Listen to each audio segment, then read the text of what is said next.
आप सबको स्वागत करता हूँ प्रभु यीशु मसीह का मीठे और मधुर नाम से। मीठे और मधुर नाम से प्रभु यीशु मसीह का नाम से आप सबको स्वागत करता हूँ। आप सब लोग वीडियो को देखते हो, वीडियो को जान रहे हो, मसीह जिंदगी में मजबूत हो रहे हो और अपने जिंदगी को मजबूत कर रहे हो वचनों का साथ। तो इस कड़ी में सबको स्वागत करता हूं कि आप वीडियो को सही तरह देखें, समझे और दूसरे तक शेयर करें। तो जो आज एक्सप्लेन होंगे, जो वचन आज एक्सप्लेन होगा वो है एक्सप्लेन्ड जॉन 1:14 वचन।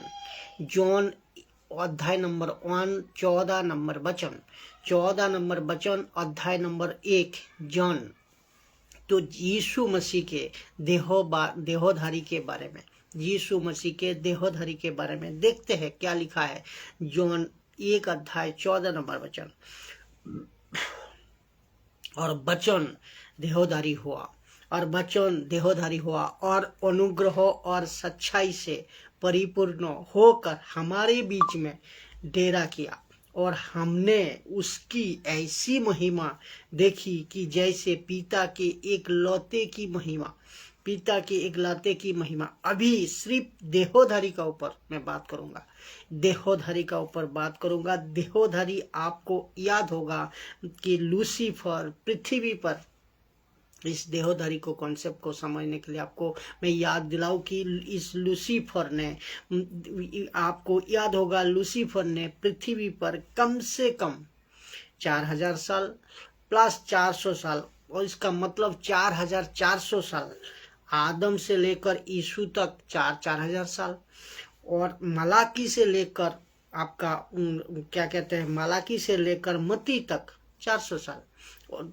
तो 4000 प्लस 400 4400, और उसका मतलब 4400 साल जो गैप इसमें रही, ये जो यीशु आने तक, जो 4400 साल का बाद जो गैप रही यीशु आने तक, 4000 साल का 4400 साल का जो गैप रहा है यीशु के आने से पहले, यीशु के आने के पहले, ये बात को आप समझना होगा।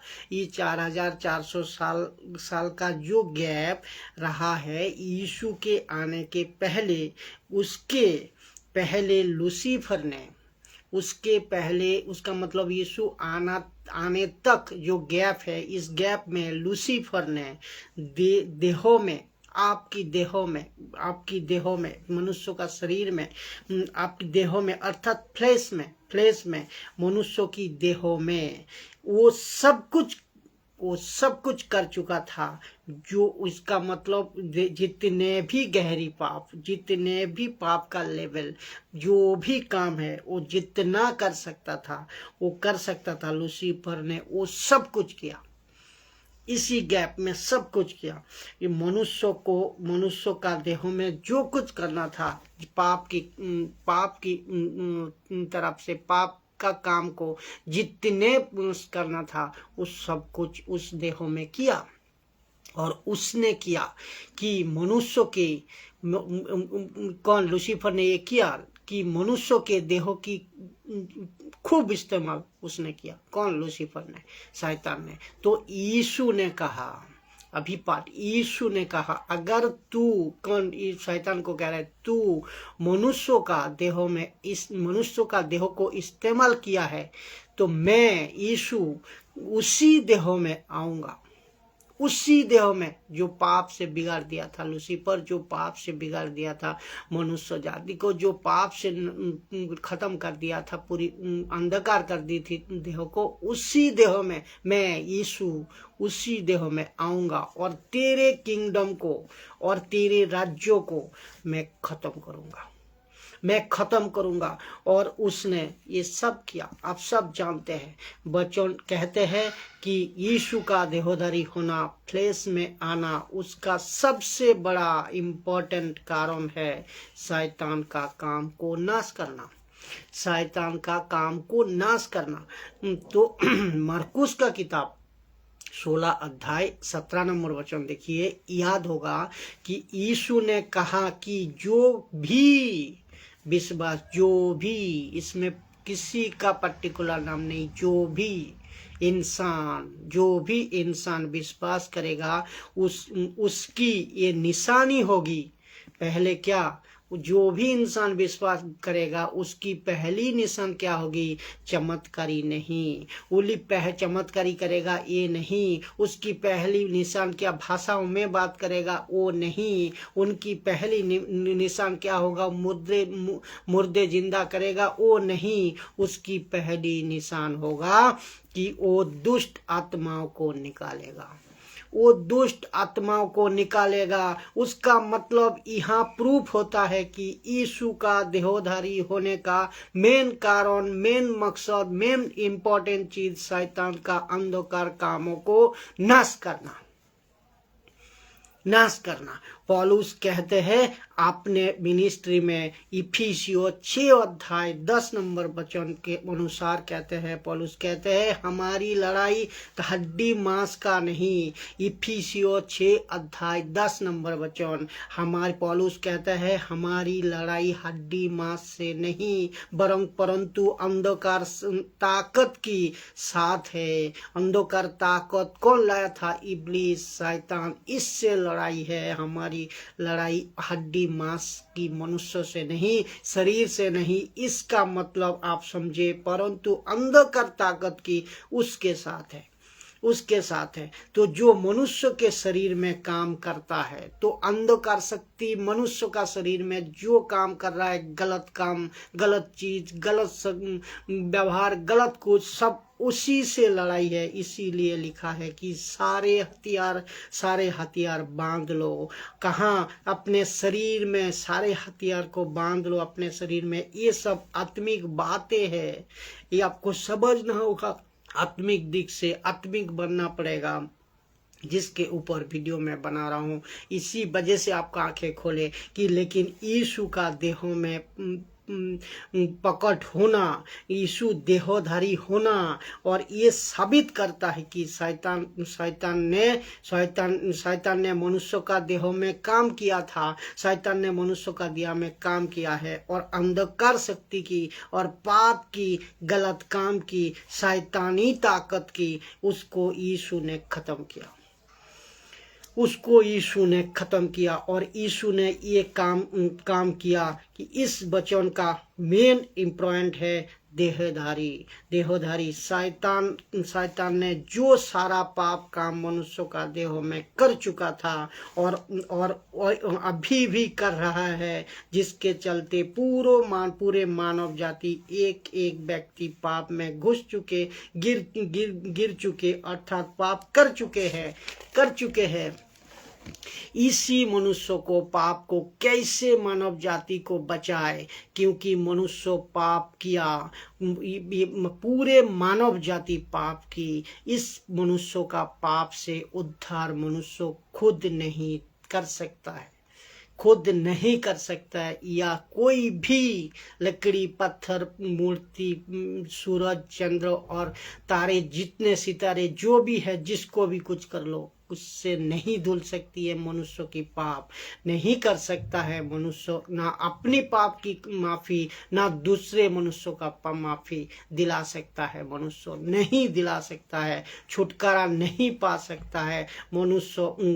तो दूर की बात, वो दूसरे कोई भी साधन से ये आपकी पाप नहीं धुल सकती है। तो मनुष्य को पाप से मुक्ति सिर्फ और सिर्फ जिसने मनुष्य को बनाया उसी दे सकता है। उसका मतलब परमेश्वर, वही दे सकता है, वो है परमेश्वर। इसीलिए यीशु खुद परमेश्वर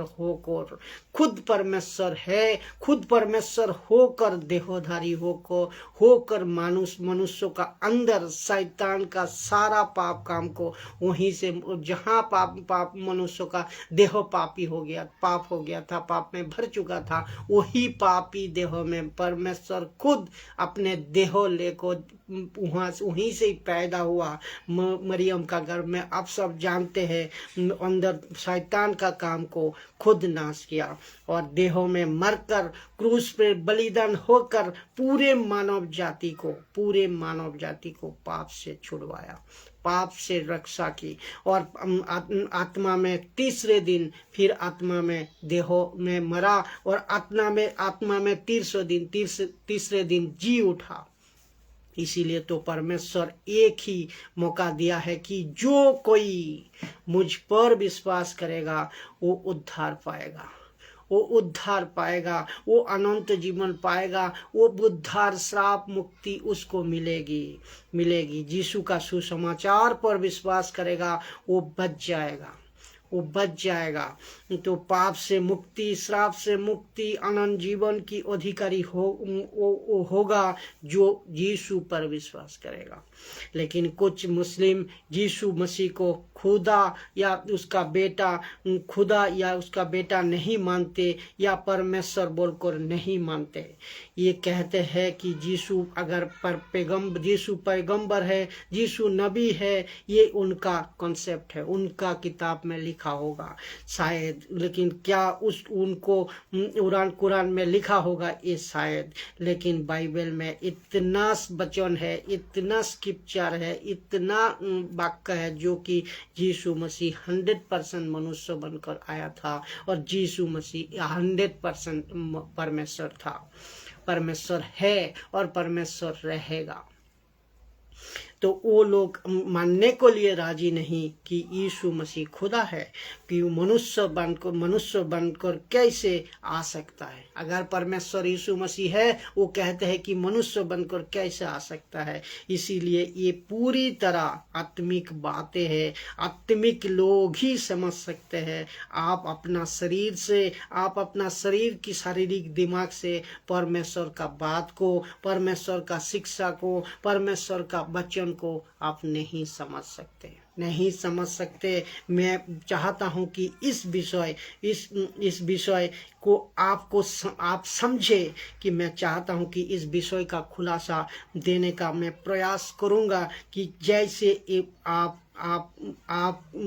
गलत फहमी से हो, जो गलत फहमी में आप हो, उससे आपका आंखें खोले कि यीशु मसीह फ्लेश में क्यों पैदा हुआ, क्यों आया, ताकि मनुष्यों का देह को जो कार्य फ्लेश में कार्य हो रहा था, अंधकार शक्ति का, जो जिसको खत्म करे। और इसीलिए यीशु मसीह वहीं पैदा हुआ जिस शरीर को इब्लिस ने देहों में पाप करवा डाला था, गड़बड़ी डाली थी, उसी शरीर में पैदा हुआ। तो परमेश्वर कर सकता है सब कुछ। परमेश्वर, आप जो मानने को लिए तैयार नहीं हो, आप खुद सोचो, जिस परमेश्वर ने आपको मिट्टी से बनाया, आप इंसान बन गए हो, तो बनाया किसने? मिट्टी से। परमेश्वर आपको मिट्टी से बनाया, तो आप मिट्टी का दिमाग से अगर परमेश्वर बना सकता है इंसान को, तो क्यों पवित्र आत्मा का अगुवाई, पवित्र आत्मा का देखकर मरियम का घर में बच्चा क्यों नहीं पैदा कर सकते? बात को समझो, ये आत्मिक बातें हैं। परमेश्वर सब कुछ कर सकता है जो इंसान का दिमाग का बाहर है। इंसान उनको समझने के लिए ये शारीरिक तौर पे आपकी शारीरिक बातें पे नहीं समझ पाओगे। ये अपोक्रिप्टिक बातें हैं। आत्मिक बने, आत्मिक बात को समझे। यीशु मसीह देहों में प्रकट हुआ, सारा शैतान का जो उसी देह में पैदा हुआ, जो शैतान ने गड़बड़ी करी थी, सारा उनका जो पाप की काम है उनको खत्म करने के लिए उसी देह में पैदा हुआ। इसीलिए लिखा है यीशु बचन इसीलिए लिखा है वचन देहधारी हुआ और हमारे बीच में डेरा किया। क्या कहता है प्रभु आपको? मैं ये समझता हूँ, इस वीडियो का द्वारा आप समझे और दूसरे को समझाए कि ये वचन कितनी मजबूती का साथ परमेश्वर दे रहा है। कई वचन है जिसका द्वारा आप प्रमाण कर सकते हो, प्रूव कर सकते हो कि यीशु मसीह देहोधारी हुआ और यीशु मसीह 100% मनुष्य बनकर आया और यीशु मसीह 100% परमेश्वर। सबको जय मसीह की। दूसरे वीडियो के साथ फिर मुलाकात होंगे। प्रभु आपको आशीष करे, आप मजबूती रहे और सीखते जाए और मजबूत होते जाए, दूसरे को शेयर करें और आगे वीडियो को बढ़ाएं, सबको जानने सीखें। Thank you.